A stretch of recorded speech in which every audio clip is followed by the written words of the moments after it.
사랑하는 성도 여러분, 오늘은 특별히 예수님께서 이 땅에 오신 성탄을 축하하고 경배하는 귀한 예배로 드립니다. 오늘 예배의 주제는 찬송을 우리 반주자와 저만 크게 부르고 여러분들은 허밍으로 그냥 하시면 되겠습니다. 그래서 예방수칙을 지키면서 예배를 드리도록 그렇게 하겠습니다. 오늘 성탄 축하 예배 오신 여러분 진심으로 환영하고 축복합니다. 우리 옆 사람과 더불어 인사하겠습니다. 잘 오셨습니다. 예배 승리합시다. 하나님은 여기 계시니 예배하는 자가 성령과 진리로 예배할 준비를 하셨습니다. 이 시간에 성부와 성자와 성령 이름으로 여러분들 진심으로 예배를 초대합니다. 다 같이 신앙으로 가심으로 주일 예배 시작하겠습니다.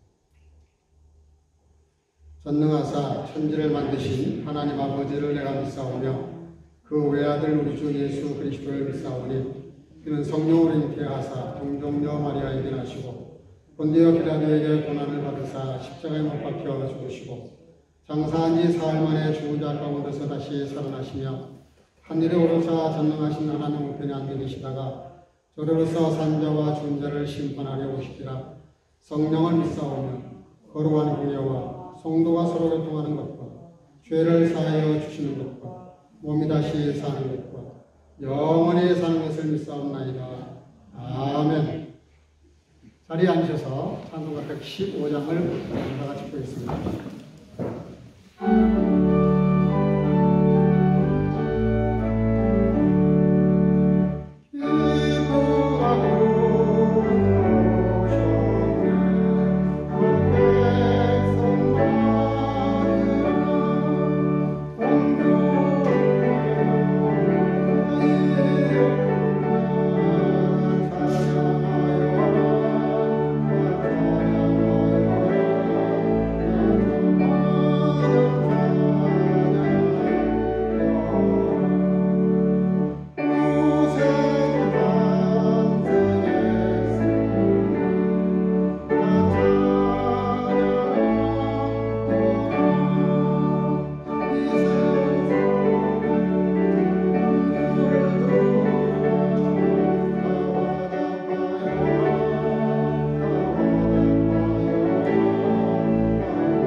같이 기도하시겠습니다. 기도하겠습니다. 할렐루야.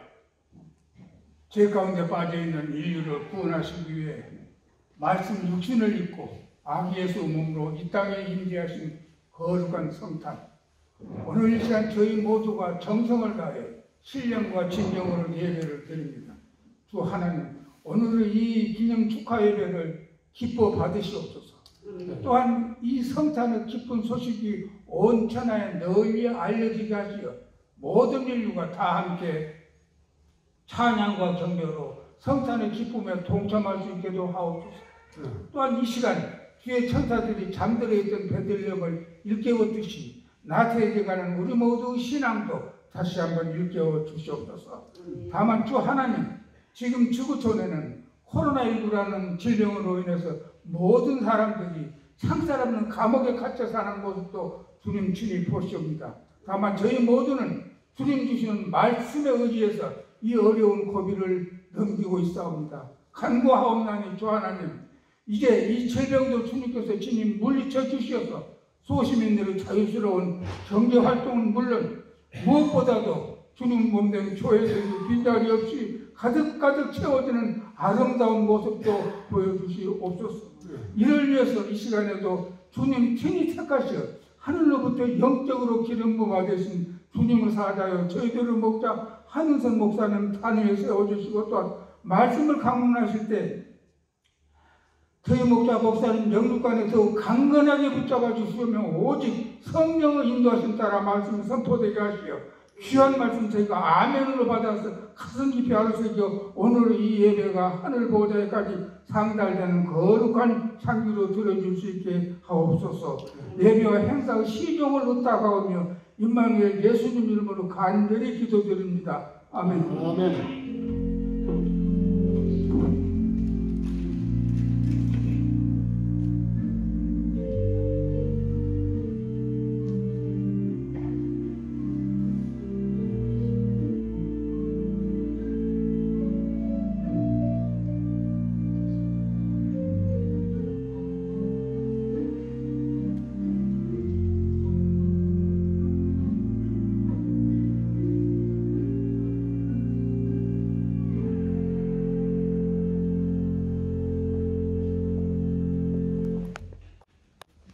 오늘 우리 주시는 하나님 말씀 누가복음 2장 8절에서 14절입니다.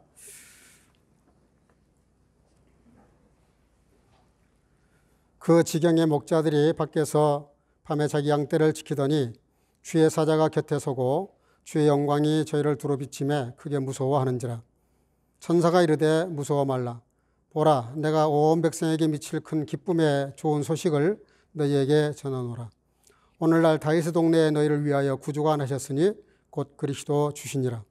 너희가 가서 강보에 쌓여 구유에 누인 아기를 버리니 이것이 너희에게 표적이니라 하더니, 호련히 허다한 천군이 그 천사와 함께 있어 하나님을 찬송하여 가로되, 지극히 높은 곳에서는 하나님께 영광이요 땅에서는 기뻐하심을 입은 사람들 중에 평화로다 하니라. 아멘. 자리에 앉으셔 주시기를 바랍니다. 오늘은 코로나 방역 수칙 때문에 청년부가 나와서 찬양할 수는 없고요. 줌으로 이렇게 준비했는데 특성을 하나님께 영광 돌리도록 그렇게 하겠습니다.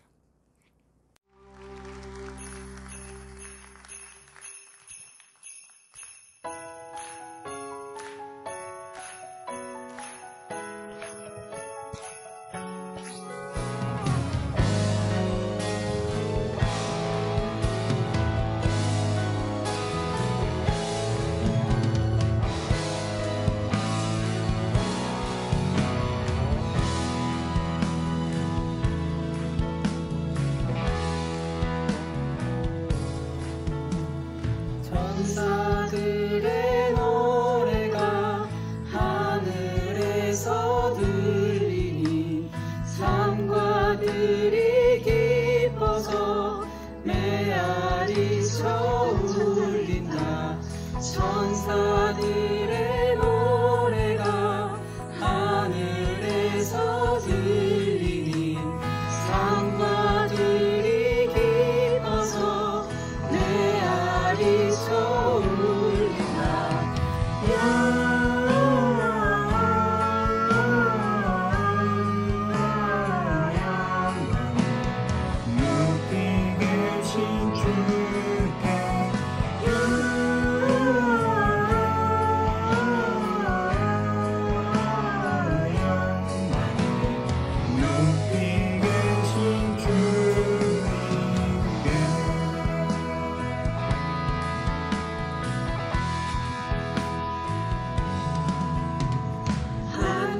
중에 목자들 저희 앞에 지킬 때 아름다운 노래가 전하게 그린다.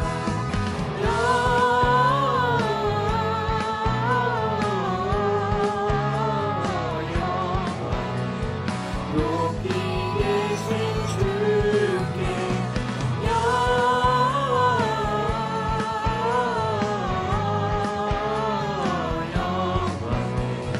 높이 계신 주님께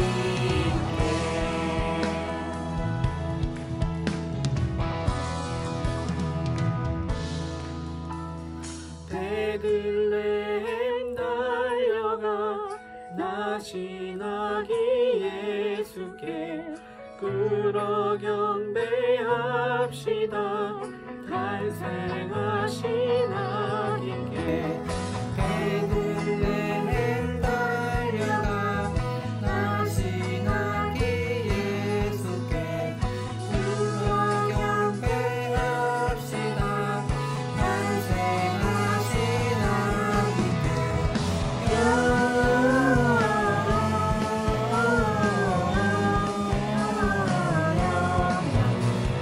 높이 계신 주께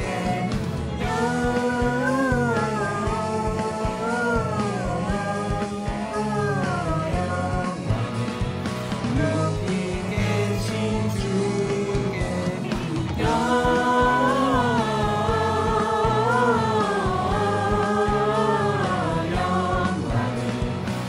높이 계신 주께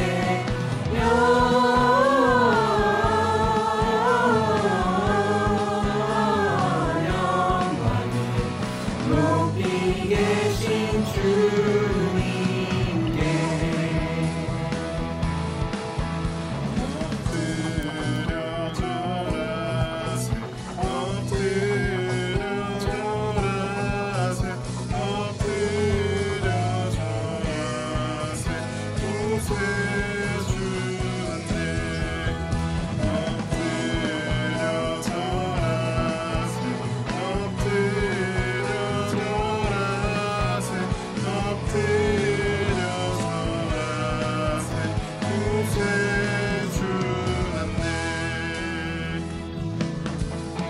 잠만 가온 신부여 다 일어나서 베들레헴 성을 가보시라.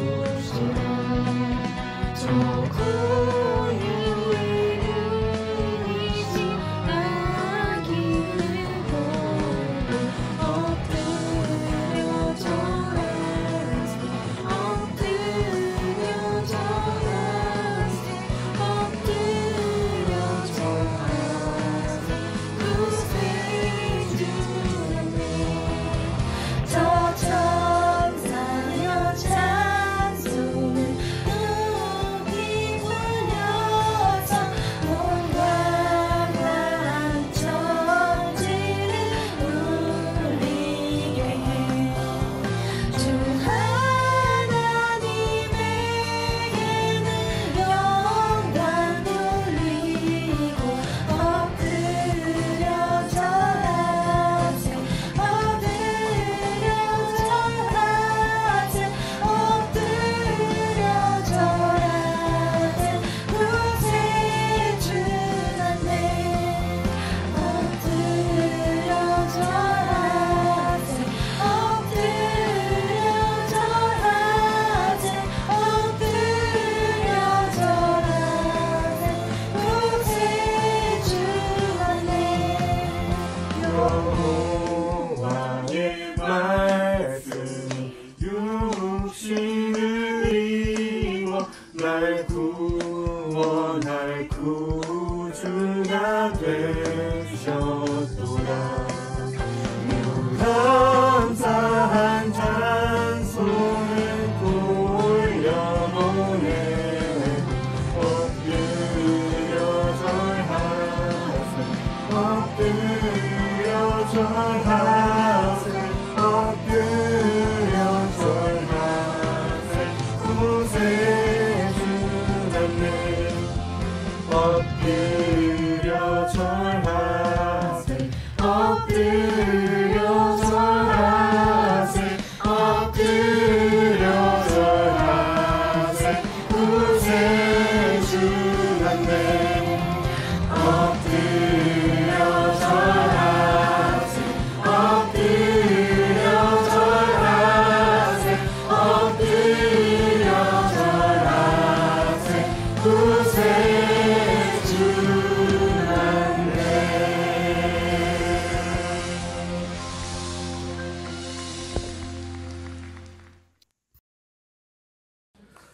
네, 아멘. 귀한 찬양 감사합니다. 이 일을 위해서 특별히 우리 동영 형제가 수고를 참 많이 했는데 우리 격려의 박수 한번 합시다. 네,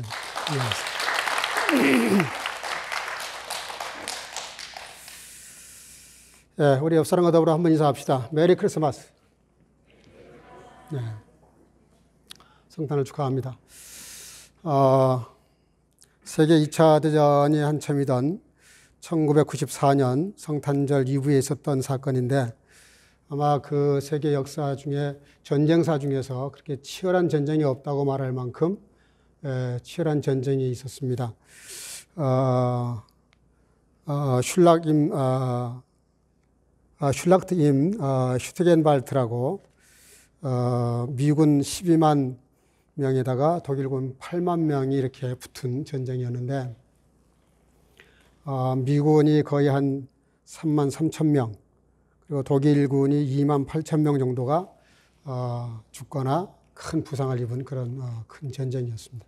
그때 성탄 이브날 저녁에 있었던 일인데 그 발트 안에 있는 오두막집에 어머니와 아들이 이렇게 모자가 살고 있는데 거기도 전쟁을 피해서 이렇게 피난 오다 보니까 어떻게 그 빈집에 들어와 살고 있었다고 합니다. 근데 그날 그 성탄 이브였는데 부상을 입은 한 명과 그리고 또 한 명의 군인 두 사람이 이 집을 찾아온 거예요.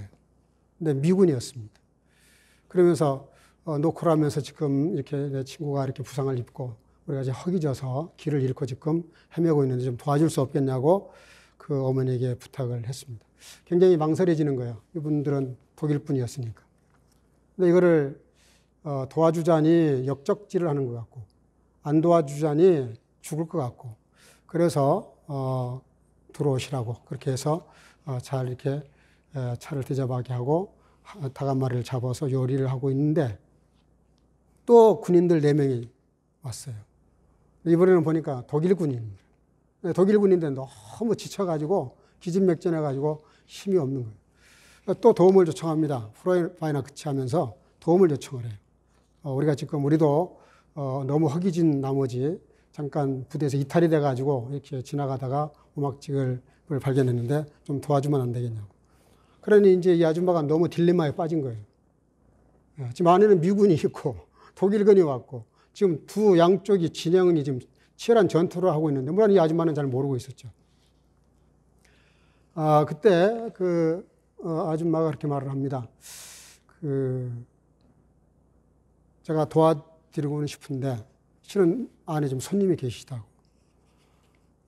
그러냐고. 그래도 우리도 좀 어떻게 도와주면 안 되겠냐고. 그러니까 이 아주머니가 단호한 목소리로 한마디 묻습니다. 당신들이 이 안에 있는 손님이 누구라고 할지라도 절대로 싸우지 않겠다. 서로 최악의 경우 죽일 수도 서로 있는데 죽이지 않겠다고 약속을 하면 내가 받아들이겠다. 그러니까 독일군이 물어요. 혹시 미군이 와 있느냐고. 그렇다고.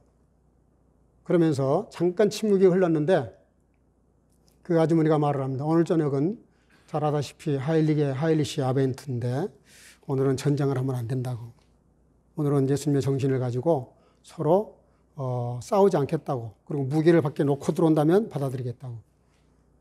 그러니까 그 독일군들 4사람이 뭐라고 의논을 해요. 그리고 이 아주머니는 그 사이에 안에 들어가서 미군을 설득을 해요. 무기를 내놓으라고. 오늘은 싸우면 안 된다고. 밖에 손님이 와 있는데 당신들이 별로 반가워하지 않을 손님이라고. 그러면서 무기를 나에게 달라고. 그래서 서로 무기를 맡기고 밖에다가 장작더미에다가 세워놓고 그리고 받아들이게 됩니다. 그래서 서로 인사를 시켜요. 굉장히 서먹했겠죠. 긴장이 돌고. 그런데 음식을 나누면서 서로 이렇게 분위기가 익어가면서 밤새도록 이야기를 하다 보니까 양쪽 다 크리스천들이라 다 예수를 믿는 사람들이에요. 미군도 그렇고 독일군도 그렇고 믿는 에반겔리시 이렇게 그 성도들이었어요. 그래서 아침에 헤어질 시간이 되었습니다. 갑자기 그 독일군이 품에서 지도 한 장을 꺼내더니 지금 우리가 있는 위치가 여기고 여기서 이쪽 길로 가면 당신들이 무사히 진지에 돌아갈 수 있을 것이다. 안내까지 해주면서 잘 가라고 인사를 합니다. 아우프 비더진 합니다. 그래서 그날 아침에 적으로 만났지만 서로 평화가 이루어져서 제가 길을 갔다고 하는 그런 전쟁사가 있습니다. 성탄이 뭘까요? 예수님이 땅에 오신 그 이유가 뭘까요? 사실은 다 파괴되어져 버린, 하나님과 인간, 인간과 인간, 인간과 자연이 다 파괴돼 버린, 완전히 다 부서져 버린, 관계가 다 깨져 버린, 이제 이거를 다시 회복시키기 위해서 오신 거예요. 그래서 성탄의 가장 큰 키워드가 하나 되라 그러면 화해입니다. 화해. 평화예요. 평화를 위해서 이 땅에 예수님이 오신 겁니다. 근데 오늘 그 제목으로 이렇게 썼습니다만은, Frieden, den Menschen auf denen sein Gefallen ruht, 그렇게 독일어의 성경에는 그렇게 되어 있습니다. 거기 보면 auf denen sein Gefallen ruht. 이게 무슨 뜻입니까? 하나님 마음에 드는 사람들, 하나님 마음에 드는 사람들 중에 그 사람들 속에 평화가 있다는 거예요. 이걸 뒤집으면 하나님 마음에 안 드는 사람, 하나님이 좀 불편하게 생각하는 사람들에게는 이 평화가 허락되지 않는다는 것이죠. 너무 상식적인 얘기입니다, 사실은. 그렇잖아요. 너하고 나하고 관계가 껄끄러운데 그 사이에 평화가 있을 수가 없죠. 그렇죠? 그러니까 평화를 말하기 전에 관계가 더 먼저예요. 관계가 좋아야 됩니다. 관계가 뭔가 뒤틀려 있고 뭔가 그 사이에 애매한 부분이 있으면 서로 이렇게 친하고 싶어도 친해질 수가 없어요. 그래서 우리가 예수님이 이 땅에 오심으로 하나님께는 영광이지만 우리에게는 평화라는 말을 그냥 받아들이면 안 됩니다. 분명히 성경은 전제를 하나 걸었어요. 그 포라우 제중이 뭐냐면 그 프리데, 포라우 제중이 뭐냐면은 하나님 마음에 들어야 된다는 거예요. 하나님과 그 관계가, 그게 하나님 마음에 든다는 게 뭘 전제로 합니까? 관계가 회복돼야 된다, 그런 뜻입니다. 근데 여러분들 잘 아다시피 하나님과의 관계가 너무 좋지 않았거든요. 특별히 하나님이 딱 찍어서 이렇게 선민을 삼았던 이스라엘 사람들하고 하나님 관계가 가장 안 좋았어요. 좀 아이러니하잖아요. 오히려 이방인들은 그럭저럭 그냥 크게 뭐 이렇게, 그런데 오히려 이스라엘 사람들이 더 하나님과의 관계가 힘들고 어려워져 버린 거예요. 왜 그래요? 원래 좋았던 관계였는데 관계가 깨지고 나니까 더 안 좋아져 버리는 거예요. 그렇죠? 별로 기대하지 않는 사람이 나에게 실망시키면은 그냥 넘길 수 있어요. 정말 믿은 사람이었는데, 정말 좋은 관계였는데 이상한 행동을 해버리면 배신감을 느끼잖아요. 에덴 동산에 사단이 와서 뭐를 파고듭니까? 이미 하나님의 형상대로 지음받은 사람에게 그 선악과를 먹으면 너도 눈이 밝아져서 하나님처럼 된다. 그 인간의 그 욕망, 그걸 이렇게 자극을 해요. 거기에 넘어가는 거죠. 그러니 하나님이 직접 손으로, 다른 건 다 말씀으로 하셨는데 직접 손으로 지어 만든 인간이 하나님처럼 되고 싶은 욕망 때문에 선악과를 따먹었다는 거. 사실 그렇잖아요. 선악과나 먹은 게 무슨 문제가 되겠습니까? 널려 있는 게 과일인데. 근데 그게 중요한 게 아니잖아요, 지금. 약속이라는 게 있잖아요, 약속이라는 게. 그렇게 하지 않기로 약속을 했는데 약속을 어겨서, 그래서 하나님과 인간이 하나님 뭐라고까지 말씀하셨냐면은 결단코 정령 죽으리라. 그 선악과를 먹으면 죽는다 까지 말씀하셨던 이유가 뭡니까? 선악과가 중요한 게 아니죠. 너와 나와의 관계가 중요하다는 거였어요. 관계. 그리고 너와 나와의 사이에서 맺은 이 언약이 중요하다. 약속이 중요하다. 근데 우리가 제일 사람들과의 관계에서 관계가 깨질 때 이유가 뭡니까? 약속을 어길 때예요. 약속을 파괴할 때예요. 굳게 결심을 하고 뭐 맹세까지 하고 뭐 간이라도 빼줄 것처럼 얘기했던 사람이 갑자기 어느 날 이상한 행동을 하면서 배신을 했다. 그러면 관계가 깨질 수밖에 없는 거죠. 그 관계가 깨져버리고 감정이 쌓이기 시작하면 원수가 되는 거죠. 근데 원수 정도가 아니에요. 죽는다는 거예요. 영원히 죽는다는 거예요. 그렇게 무서운 약속을 하셨는데도 불구하고 아담과 하와가 그 약속을 깹니다. 그래서 그 깨어진 관계를 다시 이어지게 만드시려고 오신 분이 예수님이세요. 우리가 잘 아셔야 됩니다. 우리가 신앙생활을 하든 신앙생활을 하지 않던 사람은 사람의 위치가 있어요. 위로 하나님, 아래로 세상. 그러나 그 가운데 있어요. 하나님의 말씀을 받고 은혜를 받고 그 형상대로 지음받았으니까 그 지음받은 목적대로 세상을 다스리면서 살아야 돼요. 근데 인간이 위치를 떠난 거예요. 그게 선악과 사건입니다. 그래서 그 사건이 이렇게 큰 거예요. 그래서 결국은 저주가 아니라 죽음 가운데 영이 사망해버리는, 영적으로 죽어버리는 이런 엄청난 사건이 벌어졌는데 더 큰 심각한 문제가 뭐냐면 그걸 모른다는 거예요. 무지에 대한 무지입니다. 모른다는 걸 모르고 있어요. 하나님과의 관계가 이미 깨져가지고 신라곤, 예전에 쫓겨났음에도 불구하고 인간이 잘 몰라요. 여러분들, 사람은 자기 위치를 지킬 때 가장 아름답습니다.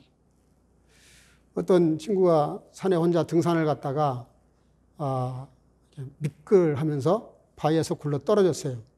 그러다가 뭔가에 걸려서 다행히 그걸 잡았어요. 그래서 구사일생으로 살았습니다. 그런데 자기를 이렇게 걸리게 했던 그 돌을 보니까 너무 돌이 아주 오묘하게 생긴 거예요. 이분이 왜 오묘하게 봤냐? 이분이 수석을 하는 분이에요. 돌을 이렇게 주우러 다니는 분이에요. 그 돌을 캐다가 잘 다듬어가지고 집에다가 잘 이렇게 전시해 놓고 친구를 불렀어요. 내가 지난번에 여차여차해서 산에 가서 가져온 돌인데 멋있지 않냐? 내가 작품을 만들었다. 그랬더니 그 친구가 그 얘기를 다 듣고 나서 그렇게 한마디 합니다. 이보게, 저 돌이 그냥 그 자리에 더 있었으면 좋을 뻔했네. 자네가 아무리 저 돌을 그렇게 만들었다고 해도 이 돌은 그 자리에 있었던 것이 더 좋을 뻔했어. 만약에 그 돌이 없었으면 자네 죽었을 거 아니야. 그 돌이 거기 있었으니까 자네가 살았잖아. 그럼 그대로 놔뒀어야지. 또 누군가가 그렇게 될지 모르는데 그걸 왜 가져다가 이렇게 인위적으로 이걸 깨서 이렇게 만들었는가 라고 한마디를 했다 그래요. 죄라는 게 뭡니까? 위치를 떠나는 거예요. 자기의 위치를 떠나는 거예요. 가끔 가다 제가 이렇게 신앙생활하는 성도님들께 영적으로 지도하다 보면 목사의 말을 지독히 안 듣는 분들이 가끔 있어요. 자기 고집대로 하려고 그래요. 통제가 안 돼요. 저는 어느 단계에 가면 그냥 놔둬버립니다. 로스라서네요. 제가 감당이 안 되니까. 그건 대단히 불행한 일입니다. 왜냐하면은 성도는 그 교회에 속했으면 그 성도로서의 위치를 지켜야 되는 거예요. 위치를 지키는 게 대단히 중요합니다. 그런 데서 보면은 하나님은 무질서의 하나님이 아니라 그랬어요. 질서의 하나님이라고 그랬어요. 질서를 지켜야 되는 거예요. 장로님으로, 권사님으로, 집사님으로, 성도로서, 목회자로서 다 이렇게 위치가 있거든요. 그 위치를 지키는 게 너무나 중요합니다. 질서란 바로 그런 것이죠. 우리가 그 화해라는 게 뭐예요? 원래 위치로 가는 거예요. 원래 위치로. 자기 위치로 돌아가는 거예요. 자기 위치를 지키는 거예요. 자기 위치를 떠났으면 자기 위치를 돌아오는 것이고 자기가 하나님의 뜻을 따라 살던 그 방향에서 뒤틀렸으면 다시 바로잡아야 되는 거예요. 그래서 하나님을 향하는 것이에요. 이게 뒤틀린 걸 하마알티아라 그러고 하마알티아 원어의 뜻은 죄라는 뜻입니다. 죄라는 거는 윤리 도덕적인 개념보다는 순종과 불순종의 개념이 훨씬 강해요. 우리가 윤리 도덕적으로 좀 잘못하고 할 수 있어요. 그러나 누구나 다 실수를 해요. 그러나 하나님과의 관계에서 뜻을 저버리는 건 안 되는 거예요. 그건 용납이 안 되는 거예요. 그래서 에베소서 2장 16절 이렇게 말씀하십니다. 또 십자가로 이 둘을 한 몸으로 하나님과 화목하게 하려 하심이라. 한번 따라합시다. 원수된 것을 십자가로 소멸하시고. 십자가가 뭡니까? 십자가가. 예수님이 가장 비참하게, 아니 인간으로서는 죽어도 그렇게 죽으면 안 되는 죽음이 십자가 죽음이에요. 가장 비참하고 가장 아주 무도한 정말 사악한 방법으로 죽이는 거거든요. 최고의 고통을 가하는 죽음이 바로 십자가 틀에 달리는 겁니다. 예수님께서 왜 그 십자가에 올라가십니까? 저와 여러분들이 그리고 아담이 싸질러 놓은 그 죄를 제거하시려고, 이걸 씻어내시려고 십자가에서 피를 쏟으시고 물을 다 쏟으시고 살을 찢으신 거예요. 그래서 예수님이 오신 겁니다. 그래서 예수님 오신 날이 기쁘고 슬픈 날이에요. 너무 감사하고 정말 마음이 아픈 날이에요. 그래서 우리가 성탄절날 이렇게 희덕거리고 놀 수만은 없는 거예요. 우리가 주님 앞에 크리스마스 예배 드리는 것이 가장 소중한 것이죠. 그분을 정말 오심을 알고 이해하고 경배하는 것, 그보다 더 중요한 게 없는 것이죠. 고린도 후서 5장 20절 너희는 하나님과 화목하라. 욥기서 22장 21절 너는 하나님과 화목하고 평안하라. 그리하면 복이 너에게 임할 것이다. 하나님의 위대한 사랑의 선언이 요한복음 3장 16절에 있습니다. 하나님이 세상을 이처럼 사랑했다. 이처럼이 뭐예요? 십자가에서 아들을 죽이실 정도로. 그렇게 우리를 사랑하셨다는 거예요. 누구든지 그 사실을 믿고 마음에 받아들이면 그에게 영생이 주어질 것이다. 이 주님을 마음에 오늘 간직할 수 있기를 주 이름으로 축복합니다. 그분을 마음에 간직해야 돼요.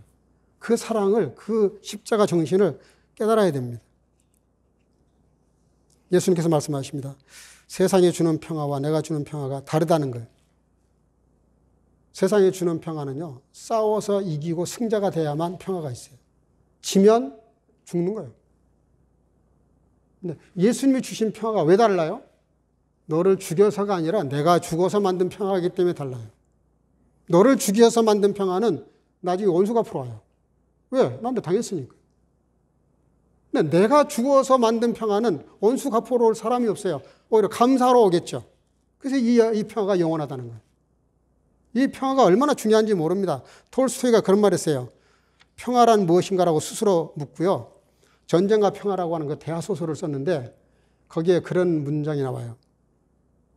이 세상에서 얻을 수 있는 참 평화라는 것은 하나님의 품 안에 있는 사람만이 진정한 평화를 얻을 수 있다.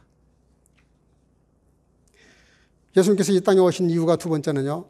첫째는 하나님과 우리와의 깨진 관계를 회복시키기 위해서 오셨고 평화를 누리기 위해서 오셨고 두 번째는 인간과 인간의 관계를 화해시키려고 오신 겁니다. 여러분들 봐요. 아담과 하와가 하나님 말씀을 거역함으로 관계가 깨집니다. 쫓겨나요. 그리고 낳은 자식이 가인과 아벨이었어요. 근데 가인과 아벨이 제사를 드리잖아요. 제사를 드리는데 하나님이 아벨 제사는 받으시고 가인 제사는 안 받으세요. 그 이유가 있어요. 가인은 땅의 소산을 가지고 예배를 드려요. 근데 아벨은 양을 잡아드립니다. 벌써 하나님의 구원 계획이 그 제사 속에 들어있어요. 어린 양으로 오신 예수님을 상징한 거였죠. 그러니까 예배 정신에 맞게 예배를 드린 거예요. 그냥 예배 드린다고 다 받아지는 예배가 아니란 말이에요. 우리가 예배 정신을 정확히 알고 예배를 드려야 돼요. 아벨은 그 양으로 제사를 드렸는데 그 제사 드린 것 때문에 가장 가까운 형님한테 돌에 맞아 죽습니다. 뭘 상징합니까? 이게 죽어야 끝나는 싸움이라는 뜻이에요. 우리가 예배 잘 드렸다고 복 받을 것이다. 물론 복이에요. 그 복이 근데 다르다는 게 문제예요. 우리는 세상에서 만사형통의 복을 생각해요. 오히려 죽을 수도 있다는 걸 알아야 돼요. 예배 한 시간 잘 드렸는데 잘 되던 사업이 아마 안 될 수도 있고요. 멀쩡하던 건강한 사람이 병들 수도 있고요. 잘 열리던 길이 막힐 수도 있어요. 제사 잘 드렸었는데도. 여러분들 이 예배를 오해하시면 안 됩니다. 우리가 복 받자고 예배 드리는 게 절대로 아닙니다. 이미 나에게 예수님을 통해서 구원의 큰 축복을 주셨기 때문에 그 은혜에 감사해서 예배를 드리는 것이지 뭘 더 받자는 게 아니라고요. 더 뭔가를 하나님께 받아내려고 하는 것이 아니라 이미 너무 큰 걸 받았기 때문에 드리기 위해서 드리는 게 예배입니다. 그래서 여러분들 교회 나오실 때 다른 기대하시면 안 돼요. 오늘 예배 마치면 여러분들에게 많은 선물들이 준비되어 있어요. 아무도 그 선물 받아고 온 사람들은 없을 거예요. 그거예요. 그냥 예배 드리러 왔더니 선물을 주니까 감사한 거예요. 그러나 선물 때문에 왔다는 사람은 한 사람도 없잖아요. 그게 중요한 겁니다. 예를 들면 우리가 하나님께 예배를 잘 드리면 복이 올 수도 있고 화가 올 수도 있지만 화가 오느냐 복이 오느냐 그거는 상관없어요. 예배하고는. 물론 우리의 영이 잘 되면 범사가 잘 된다는 약속이 있기 때문에 제대로 예배를 잘 드리고 하나님과 관계가 좋아지면 형통한 길을 열어주시는 건 맞아요. 그러나 우리의 목적이 그것이 돼서는 안 된다는 얘기죠. 근데 놀라운 건요. 가인이 제사를 드리는데 하나님 안 받으세요. 왜? 땅의 소산을 드렸기 때문에. 땅의 것으로는 안 된다는 뜻이죠. 땅의 소산을 예배드렸는데 안 받으셨어요. 그럼 하나님께 원망을 해야 될 거 아니에요. 얼마나 어처구니 없는 일이 벌어지냐면은 제사는 하나님이 안 받으셨는데 가인이 아벨을 죽여요. 사람에게 분풀이를 한다고요. 고약한 짓이죠. 이게 뭘 말합니까? 하나님과의 관계가 깨지면 사람과의 관계도 불통이 된다는 거예요. 막힌다는 거예요. 이상한 짓을 한다는 거예요. 이상한 짓을 하는 것은 하나님과의 관계가 뭔가가 잘못된 거예요. 정말 하나님과의 관계가 제대로 되어 있다면 하나님 싫어하는 일을 할 수가 없죠. 그러니까 가인이 제사를 안 받았으면 하나님 왜 아벨 제사는 받고 내 제사는 안 받습니까? 하나님과 한바탕 하든가 차라리. 왜 애매한 아벨을 죽입니까? 우리가 배워야 돼요. 깨달아야 돼요. 하나님과의 관계가 잘못되면 사람과의 관계는 자동으로 잘못될 수밖에 없어요. 뒤집어 놓고 말하면 사람과의 관계를 잘 회복하고 싶으시면 먼저 하나님과 관계를 회복하셔야 됩니다. 아멘? 그 관계 회복해야 돼요. 그러면 사람과의 관계도 잘 회복될 수밖에 없어요. 그래서 성경 마태복음 5장 9절에서는 화평케 하는 자는 복이 있나니 천국이 저희 것이다 그랬어요. 그러니까 천국 생각하는데 화평케 하는 자는 복이 있나니 천국이 저희 것이라는 게 무슨 뜻이에요? 천국이라고 하는 어떤 물리적인 그런 얘기가 아니고요. 뜻을, 의미를 말하는 거예요. 의미를. 천국이 뭡니까? 하나님의 나라가 뭐예요? 이 사람이야말로 정말 하나님의 뜻에 맞는 그런 합당한 사람이라는 뜻이에요. 그리고 로마서 8장 19절 만물이 탄식하며 하나님의 아들들이 나타나기를 기다린다. 그런 말을 해요. 여러분, 하나님과 인간의 관계가 깨지니까 인간과 인간의 관계가 서로 죽이고 죽이는 그런 관계로 비약하더니 그런 부패하고 타락한 인간들이 만든 결과가 뭐냐? 이 지구촌의 자연계에다가 엄청 못된 짓들을 많이 했어요. 자연을 쉽게 말하면 다 파괴시켰단 말이에요. 어떤 통계에 의하면 100년 전에는 지구의 70%를 자연이 정복하고 있었대요. 예를 들면 짐승이나 가축이나 아니면 들과 산과 자연이 정복하고 있었어요. 근데 오늘날은 어떻게 되냐, 오늘날. 현대에 와서는 70%를 인간이 정복해버렸어요. 사람이 가서 쑤셔놓지 않은 데가 없어요. 다 휘저 끌어놨어요. 그러니까 코로나 균이 갈 데가 없는 거야. 코로나 균이 100년 전에는 그런 균이 나와도 자연이 많으니까 그 자연 속에 잠복해 살았다고요. 코로나 균이 뭡니까? 혼자 셀프 못 살아요. 비말, 침을 튀면 그 침에 묻어서 상대방 속에 들어가면 그게 우리 몸을 이용해서 증식을 시켜요. 증폭을 시켜요. 지 혼자는 못 산다고. 그냥 가만히 놔두면 7-8시간 되면 죽어요. 근데 이게 우리 몸에 들어오면 몸에 들어와서 우리 몸을 이용한단 말이에요. 확 퍼뜨려버리는 거예요. 그게 코로나 균의 정체입니다. 100년 전에는 코로나가 가만히 생각했을 때 어디에 붙은 것이 자기가 잘 살 수 있겠어요? 70%를 차지하고 있는 들과 산에 있는 짐승들에게 붙는 게 훨씬 낫지.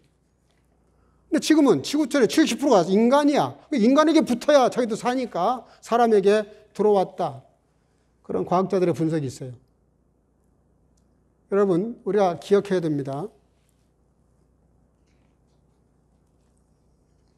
희준이가 저희 집에 오면 항상 그 커피를 제가 이렇게 마시려고 아주 저렴한 경제적인 그런 40유로짜리 그 커피 마시는데 갖다 놨어요. 그 캡슐을 갖다 넣어가지고 따라 마시면은 약간 좀 이렇게 거품도 생기고 아주 굉장히 맛있어요.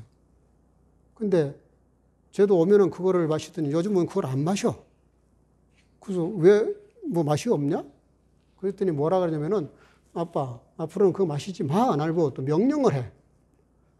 네가 뭔데 날 보고 마시라. 그럼 마시라 마시지 마라 그런 말 하냐 그랬더니 아빠, 이런 것 때문에 자연이 다 문제가 되는 거예요. 우리 신이가 달라졌어요. 네? 자연을 엄청 보호하느라고 소모적인 것, 일회용 이런 거 안 쓰려고 그래요. 절대 컵도 일회용 컵을 안 쓰려고 그래요. 머그 컵을 쓰려고 그러고. 깜짝 놀랐어요. 독일에서 자란 우리 이설 여기 몇 명 와 있는데 저 경수나 우리 사무엘 여기 몇 사람 있는데 이세들이 확실히 그 의식이 좀 다르긴 다른 것 같아. 독일에서 오래 살다가 보니까 교육을 받아서 그런지는 모르겠는데 우리 집사람도요 얼마나 지독한지 몰라. 이 방에 가면 저 방 하여튼 꺼버리고 이거 끄고 저거 끄고 불 끄고 다 꺼버려요. 나는 추우면 못 견디는 체질이거든. 근데 다 꺼버려. 다 꺼. 나는 좀 이게 촛불만 있으면 개노기라는 거예요. 나는 불을 켜도 모자란데. 다 이유가 뭐냐면 자연보호 해야 한다는 거예요. 자연보호. 뭐 집안 얘기해서 좀 그러네요. 그러니까 무슨 얘기 하려고 그러냐면은 인간이 하나님과 관계가 잘못되니까 인간과 인간과의 관계가 뒤틀리더니 인간이 살아가는 이 세상을 다 망가뜨려 놨어요. 우리 대상이는 잘 알 거야. 그 의사 공부를 하니까. 다 망가뜨려 놨어요. 얼마나 많은 이 지구촌에 이 지구를 다 망가뜨려 놨는지 오직하면 지금 뭐 화성, 금성 아니면 뭐 달나라에다가 제2의 지구를 만들어야 되는 거 아니냐 이런 말이 나올 정도로 지구를 다 망가뜨려 놨어요. 이제는 물고기도 먹을 수가 없어요. 여기 워낙 많은 것들이 오염돼 있어서. 물고기도 먹을 수가 없는 게 거기다 하도 항생제를 많이 줘버리니까 우리가 음식을 먹는데 이미 우리 몸속에는 너무 많은 항생제가 들어와 있어요. 약을 써도 말을 안 듣는 거예요. 왜 그래요? 인간이 자연을 파괴한 대가입니다. 하나님의 나라는 어떤 나라인지 아세요? 이사야 11장 6절 9절 이렇게 기록하고 있습니다. 그때 이리가 어린 양과 함께 거하며 표범이 어린 염소와 함께 누우며 송아지와 어린 사자와 살찐 짐승이 함께 있어 어린아이에게 끌리며 암소와 곰이 함께 먹으며 그것들이 함께 엎드리며 사자가 소처럼 풀을 먹을 것이며 젖먹는 아이가 독사의 구멍에서 장난하며 젖된 아이가 독사의 굴에 손을 넣을 것이라. 나의 거룩한 산 모든 곳에서 해됨도 없고 상함도 없을 것이니 이는 물이 바다 덮음같이 여호와를 아는 지식이 세상에 충만할 것임이니라. 하나님 나라가 어떤 나라인지에 대해서 말씀하시는 거예요. 사자와 소가 같이 먹고 어린아이가 독사의 굴에다가 손을 집어넣어도 독사가 무는 것이 아니라 쓰다듬는, 어떤 것도 서로 해하지 않는, 서로 사이좋게 절대 합할 수 없는 관계대도 서로 사이좋게 지내는 그 나라가 하나님의 나라라는 거예요. 그 나라를 만드시려고 오신 분이 예수님이시라고. 근데 놀라운 거는 오늘 본문 7절에 따라합시다. 사관에 있을 곳이 없더라. 놀랍죠? 저는 너무 놀라요. 대제사장도 있었고 율법을 머리에 다 담고 다니는 서기관, 율법사, 장로, 종교 지도자들이 거기 예루살렘 성에 바글거리고 이미 동방박사들이 와가지고 지난 설교대로 다 이미 소문이 퍼져서 예수님 메시아가 온다는 것까지 다 알고 있으면서도 아무도 베들레헴에 가는 사람이 없어요. 그리고 예수님의 가정이 산기가 다 차서 해산할 날이 다 됐는데 그 많은 호텔, 요소호스텔, 그 많은 찜머가 있는데 다 이미 다른 사람들이 차 있고 아무도 그 산모에게 자기 자리를 하나 양보하는 사람이 없다는 거예요. 오늘 본문에 지금 그런 말씀이 나오고 있습니다. 예수님께서 이런 말씀하세요. 너희가 평화에 관한 일을 알았더라면 좋았거니와 지금 너희들의 눈에 숨기었도다 그랬어요. 이게 중요합니다. 평화의 일을 알아요. 들었어요. 다 배웠어요. 우리가 설교를 통해서 말씀을 읽으면서 또 글을 통해서 예수님이 어떤 분이란 걸 다 알아요. 근데 숨기었다는 거예요. 숨겼다는 게 뭡니까? 많이 아는데 모른 척 하는 거예요. 모르는 게 아니야. 다 알고 있어요.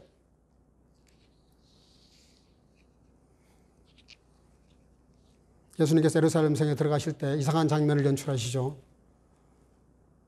만왕의 왕으로 오셨으니까 당당하게 백마를 타고 들어가셔야 돼요. 참 이상한 거는 이단들의 교주들이 꼭 백마를 타고 사진을 찍어. 이만희도 보니까 백마 타고 사진 찍은 게 있더라고. 옛날에 우리나라에 이단 줄기 몇 사람이 있는데 다 공통점이 뭐냐면 백마를 타. 근데 북한의 김정은에도 백마를 탔더라고. 여러분들, 예수님이 백마 타고 들어오실 수 있는데 왜 나귀를 타셨을까? 말은요, 전쟁용입니다. 나귀는 평화의 가장 약한 짐승이에요. 가장 약한 모습으로 예루살렘 성에 들어가세요. 왜 세상이 시끄럽고 복잡하고 싸움이 많고 다툼이 많습니까? 서로 강해지려고 그래요. 우리나라 정치하는 거 보면요. 서로 상대방을 이렇게 제압하려고 그래요. 심지어 크리스천들조차도 그런 싸움에 말려 들어가요. 여러분, 착각하지 마세요. 절대로 그렇게 해서 이길 수도 없지만 이겨도 지는 겁니다. 예수를 주님이라고 고백하는 사람들은 삶의 가치와 인생관이나 삶의 철학은 주님하고 같아야 돼요. 우리가 행동을 못하더라도 그래요. 가장 약한 모습, 가장 패배자, 가장 심하게 모욕을 당하고 죽임을 당하는 그게 십자가예요. 뭐 근사하게 죽는 게 아니에요. 폼 잡고 죽는 게 아니에요. 가장 비참하게 죽으셨어요. 그때 그 시대의 사람들 누구도 예수님이 자기들 죄 때문에, 우리 죄 때문에 죽으시는 걸 아무도 깨닫지를 못하는 거예요. 그냥 패배자의 한 사람으로 보는 거예요. 참 안 됐다 생각하는 거예요. 설교하고 다니고 기적을 행할 때는 굉장했는데 갑자기 팍 쓰러지시고 저렇게 십자가에 맥없이 돌아가시니까 많은 사람들이 제자들조차도 실망해서 다 낙향을 하잖아요. 다 도망을 가버리잖아요. 우리가 기대했던 메시아가 저게 아닌데. 근데 그런 왕 같은, 뭐 굉장한 장군 같은, 영웅 같은 메시아를 지금도 기다리는 사람들이, 이스라엘 사람들도 대부분이 그렇고 지금도 그런 사람들을 기다리는 크리스천들이 굉장히 많더라고요. 여러분 기억하셔야 됩니다. 절대로 그런 마음을 가진 사람에게 메시아가 임할 자리가 없어요. 전쟁에서 싸워서 상대방을 제압해서 이기겠다는 사람들 마음에는 예수님의 십자가가 설 자리가 없다고요.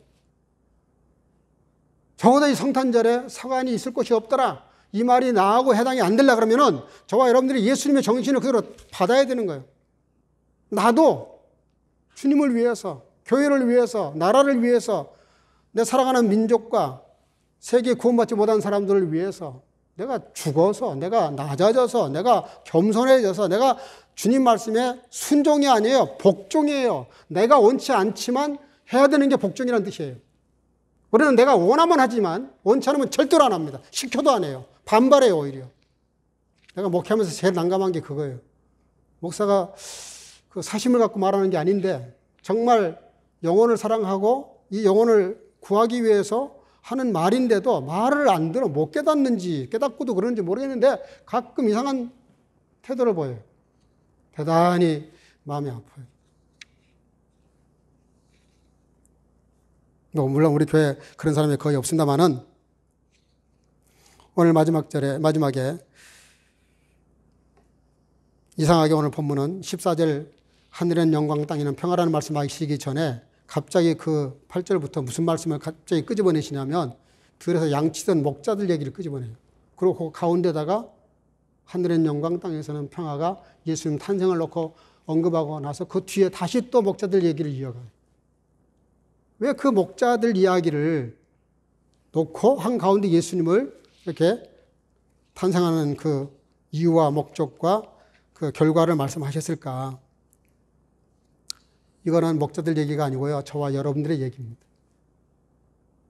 이 땅에 성탄이 임했지만 성탄을 받아들이고 있는 저와 여러분들, 현대인들, 현대 그리스도인들에 대한 우리들의 실존, 우리들의 실상을 고발하는 그런 내용입니다. 생각해봐요. 밤늦게까지 양을 친다는 말은 두 가지 중에 하나예요. 부지런하거나 가난하거나. 근데 그 달밤에 양들을 치고 있는 거예요, 밤에, 목자들이.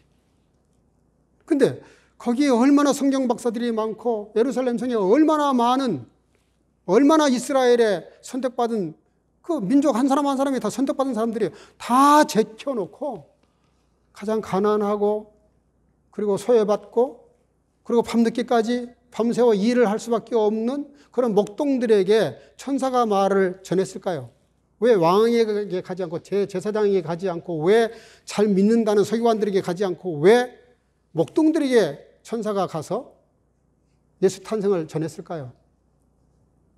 그만큼 세상이 예수님 받아들일 만한 공간이 없다는 뜻입니다. 내노라는 사람들 다 그 마음이 잘못되어 있다는 거예요. 전해봤자야 안 된다는 거예요. 왕도 예수님 나심을 이용해서 자기 왕권을 지키기 위해서 다 죽여버리겠다는, 어린아이 2,000명을 죽이잖아요. 지금 상황이 이런 상황이에요. 너무 살벌한 거예요. 예수님 탄생을 전해줄 사람이 없는 거예요. 전하고 싶은데. 아니, 이미 800년 전에 이사야 선지자를 통해서 기가 따갑게 이미 전했어요. 많은 선지자를 통해서 이미 전했고 다 알고 있어요. 그리고 그분이 지금 여기 오셨어요. 오셨는데도 여기 오셨다라고 말을 못하는 거예요. 왜 못해요? 목사가 가끔 딱 한 번 던지고 싶은 말이 있는데 못하고 넘어갈 수밖에 없는 상황들이 가끔 있어요. 왜? 해봤자 안 되니까, 이건. 안 될 얘기니까. 먹혀 들어갈지가 않으니까 얘기를 못하는 거죠. 하지 않는 게 나은 거죠. 저는 그래서 이 상황이 너무 이해가 잘 돼요. 근데 이 목자들 봐요, 목동들. 그 얘기를 듣자마자 천사들이 떠나 하늘로 올라가니 목자가 서로 말하되 이제 베들레헴까지 가서 주께서 우리에게 알리신 바 이 이루어진 일을 보자 하고 16절 빨리 가서 마리아와 요셉과 그의 누인 아기를 찾아서 20절 목자가 자기에게 이르던 바와 같이 듣고 본 바 그 모든 것을 인하여 하나님께 영광을 돌리고 찬송하며 돌아가니라. 그 밤늦게 양을 치다가 천사가 메시아를 나셨다. 다윗 동네에 베들레헴에 예수가 나셨다 그러니까 이분들이 그 양 치던 걸 다 놔두고 그리고 그 먼 데까지 갑니다. 그냥 거기서 엎드려서 경비해도 되는 거잖아요. 굳이 교회까지 올 필요 뭐 있어요? 집에서 예배 드려도 되잖아요, 우리가. 근데 우리가 이 성전의 약속 장소에 왜 나옵니까? 그게 중요한 겁니다. 목동들이 오늘 그냥 거기서 경배해도 됩니다. 천사가 전해준 대로 거기서 베들레헴을 향해서 다니엘처럼 절을 하고 경배하면 돼요. 근데 굳이 다 양들을 놔두고 팽개쳐 놓고 그러고 갑니다. 요즘 말로 말하면 생업 전선을 다 때려치우고 놔두고 어떻게 되든 말든 놔두고 일단 예수님 경배하러 갔다 이 말입니다. 그걸 진짜 가서 거기 가서 경배를 하고 그리고 다시 돌아왔다라고 성경은 말해요. 경배하고 돌아왔다는 거예요. 프라이어리티를 잘 정한 겁니다. 삶의 우선순위가 너무 중요한 거예요.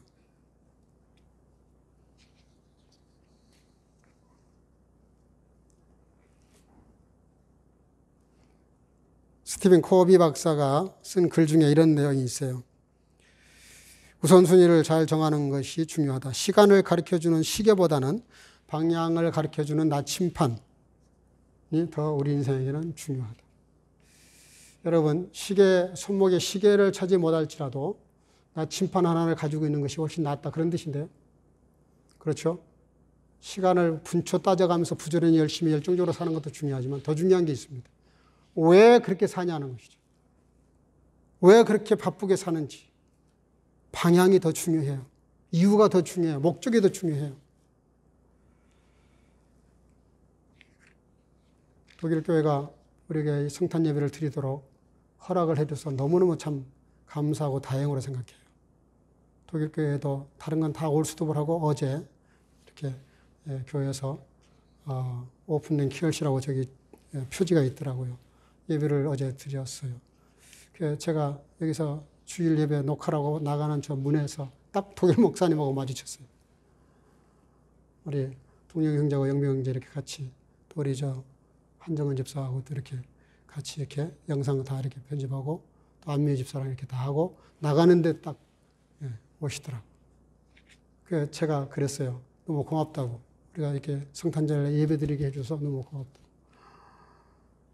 그랬더니 자기도 너무 마음이 아프대요. 너무 가슴이 아프대. 그렇지만 우리가 마음으로 여기 가슴에 있으니까 예수님이 우리 마음에 계시니까 이 마음으로 우리가 서로 축복하면 되지 않겠냐. 그렇게 인사를 간단히 했는데 그 마음이 절절하게 보이더라고요. 독일 목사님도 되게 안타까운 거예요. 상황이 지금. 코로나 때문에 예배드리지 못하는 상황이 제가 독일 목사님한테서 그런 걸 느낀 거에 대해서는 참 감사하게 생각해요. 독일 교회가 주일날 예배 못 드리는 거에 대해서 그 목사님이 너무 가슴 아프게 생각하는 거예요.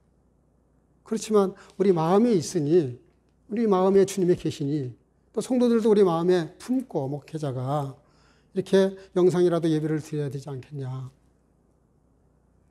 그래서 어쨌든 저희도 뭐 지금 앞으로 다음 이제 27일, 1일, 3일, 10일 이렇게 3번 더 영상으로 예배를 드리고 그 다음에 또 어떻게 될지는 그때 가봐야 알아요.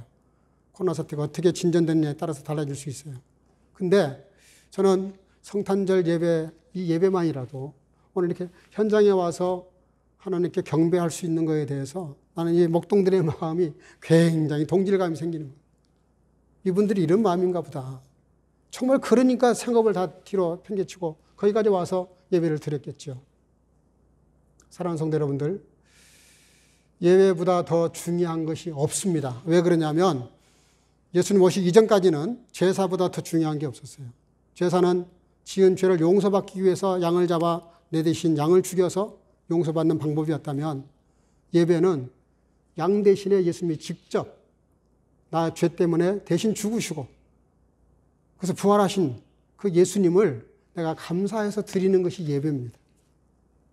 이 예배는 너무너무 감사한 거야. 너무너무 정말 고맙고 감사한 거야.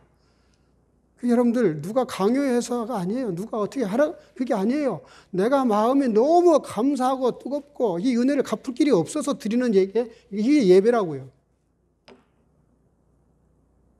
우리 사랑하는 성교가족 여러분들은 성전에 나와서 예배 드릴 수 있는 기회가 다시 또 우리에게 오게 되면 한 사람도 빠지 말고 다 나와서 예배 드릴 수 있기를 바라요. 그런 마음으로 정말 예수님이 이 땅에 오신 거, 나 때문에 죽으신 거, 부활하신 거, 다시 오실 예수님을 고대하면서 그런 마음으로 이 목동들의 마음처럼 정말 진정으로 예수님을 마음속에 받아들이는 그런 성탄절 되시기를 또 그런 예배자가 될 수 있기를 주의 이름으로 축복합니다. 기도하겠습니다. 사랑과 은혜가 충만하신 아버지, 오늘도 주 앞에 나와 예배하는 귀한 시간에 성탄절, 이 성탄절 때문에 우리는 기쁘고 감사하고 하나님께 영광, 우리에게는 평화지만 하나님 쪽에서는 이것이 기쁜 일이기도 하지만 슬픈 일인 것도 깨닫게 도와주시고 우리가 이 주님 오심을 헛되이 하지 않도록 우리의 모든 예배와 경배와 삶을 주장해 주시옵소서. 예수님의 이름으로 기도하옵나이다. 아멘. 말씀을 생각하시면서 찬송가 109장을 부르겠습니다.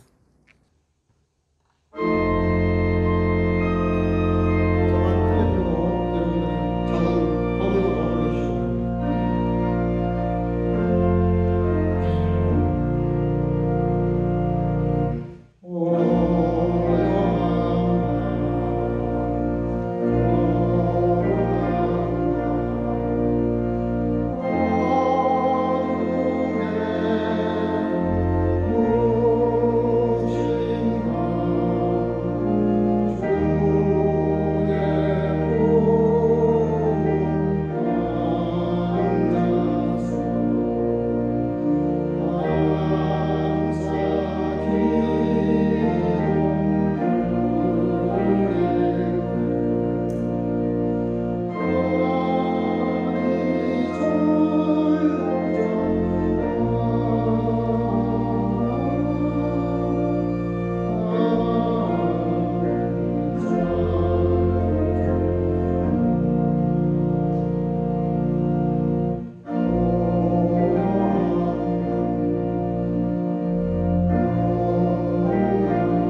사랑과 은혜가 충만하신 살아계신 아버지, 오늘도 주님이 이 땅에 오신 성탄을 맞이해서 성탄 예물을 드리게 하신 것 감사합니다.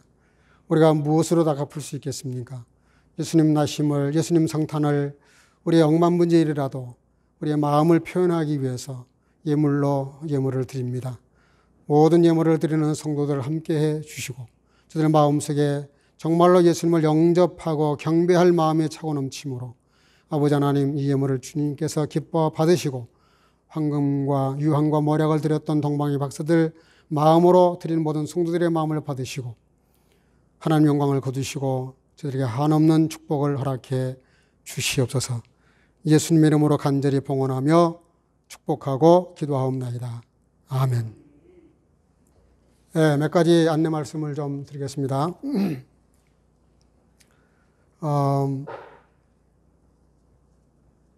오늘 이렇게 많은 분들이 이렇게 나오셔서 제가 기대했던 것보다 더 많이 나오셨네요. 이렇게 자리가 거의 다 차서 참 감사하고 많은 분들이 오셔서 같이 예배, 경배 예배를 드려서 감사를 드립니다. 오늘 예배를 마치고 가실 때는 교회로부터는 달력을 선물을 할 겁니다. 우리 청년부 임원들 중에 이하영 자매님하고 두 분이 더 같이 도와서 저 뒤에서 선물을 드릴 터인데, 달력은 교회가 드리는 거고요. 우리 권사님들이 1월 첫 주에 이렇게 늘 떡국을 같이 먹었는데 그러지를 못했어요. 그래서 권사님들이 이렇게 십시일반 모아서, 그리고 여전도에서 좀 이렇게 협찬을 좀 하신 것 같습니다. 그렇게 해서 떡을 권사님들이 선물을 합니다. 그리고 한국에 있는 어진이가 마스크를 보내왔습니다.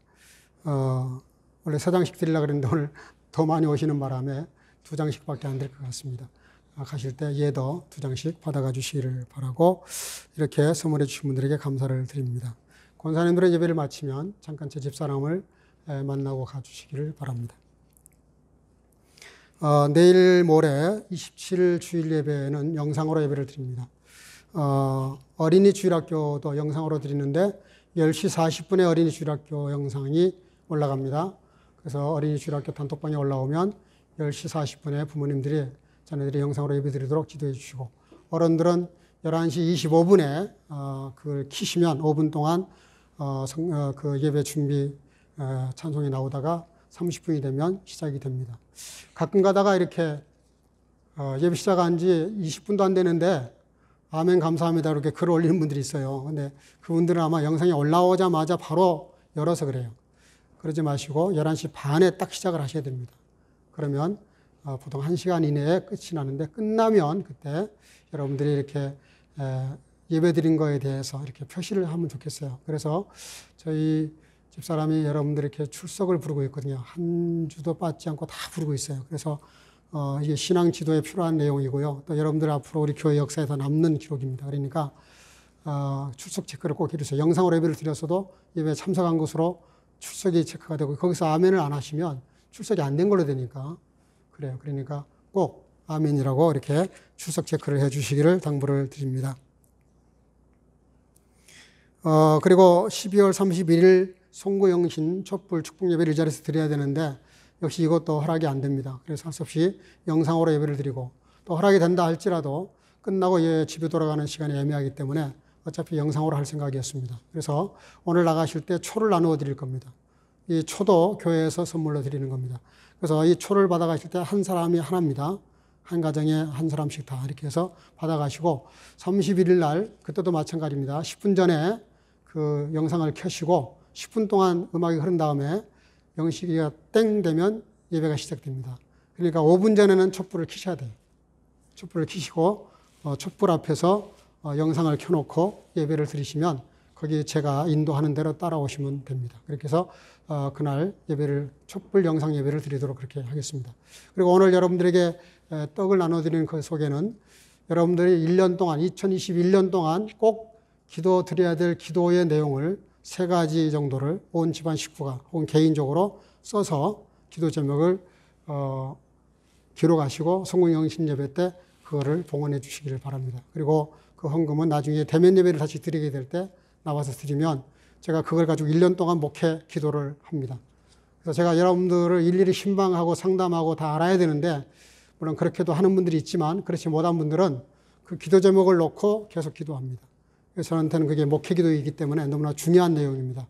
그래서 예물을 넣어서 봉헌하면 제일 좋지만 형편이 여의치 못하면 그냥 기도 제목만 내도 괜찮습니다. 그렇게 해서 꼭 기도 제목을 써서 봉헌해 주시기를 바랍니다. 예, 지금 록다운을 했는데도 확진자가 계속 줄지 않고 있습니다. 각별히 개인적으로 조심하시기를 바라고 예방수칙을 지켜주시기를 바랍니다. 혹 주간 중에 어려운 일이 있으면 저에게 언제나 연락 주시기를 바랍니다. 예.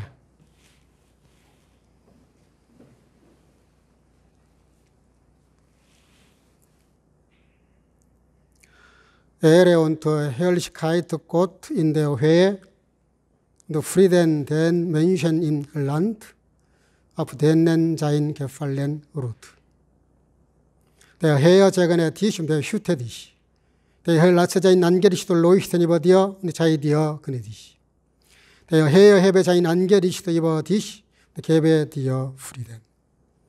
Die Gnade unseres Herrn Jesus Christus und die Liebe Gottes und die Gemeinschaft des Heiligen Geistes sei mit euch allen. 아멘. 지극히 높은 곳에서는 하나님께 영광이요 땅에서는 기뻐하심을 입은 사람들 중에 평화로다 하니라. 여호와는 너에게 복을 주시고 너를 지키시기를 원하며 여호와는 그 얼굴로 내게 비추사 은혜 베푸시기를 원하며 여호와는 그 얼굴로 내게로 향하여 드사 평강 주시기를 원하노라. 이제는 우리 구주 예수 그리스도의 놀라우신 은혜와 아버지 하나님의 극진하신 사랑하심과 성령님의 교통으로 충만케 하심이 오늘로 하나님께 기뻐하심을 입은 사람들 중에 평화가 임함을 깨닫고 탄생하신 예수 그리스도를 통하여 그 관계를 온전히 회복되기를 마음속에 결단하고 돌아가는 사랑하는 성도 가족 모두에게와 이 예배에 영상으로 참여하는 모든 주의 자녀들 머리 위에 이제로부터 영원토록 함께 있을지어다. 아멘.